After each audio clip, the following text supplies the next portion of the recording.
સુરેન્દ્રનગર જિલ્લાના ચોટીલા ખાતે મતદારોને જાગૃતિ અંગે રંગોળી સ્પર્ધા યોજાઈ।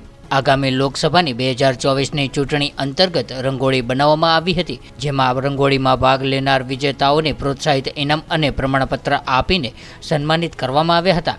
સુરેન્દ્રનગર જિલ્લાના 63 ચોટીલા વિધાનસભાના મતદાર વિભાગમાં સમાવિષ્ટ ચોટીલા તાલુકામાં પ્રાંત અધિકારી ચોટીલા કલ્પેશ શર્મા આઈએસ દ્વારા મતદાર જાગૃતિ થીમ હેઠળ ચોટીલા સ્ટ્રીટ રંગોળી સ્પર્ધા 2024નું આયોજન કરવામાં આવ્યું હતું, જેમાં ચોટીલા તાલુકાના 18થી વધુ સ્પર્ધકો દ્વારા ભાગ લઈને મતદાર જાગૃતિ તથા આગામી સામાન્ય લોકસભાની ચૂંટણી 2024ને લગતી રંગોળીઓ બનાવીને મતદારોને જાગૃત કરવામાં આવ્યા હતા।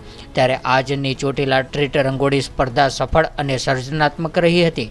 ત્યારે નાની 7 થી 8 વર્ષની ભૂલકાઓથી લઈને 50 વર્ષ સુધીના વયવૃદ્ધ માણસો દ્વારા પણ આ પ્રતિયોગિતામાં વધી ચડીને ભાગ લેવામાં આવ્યો હતો।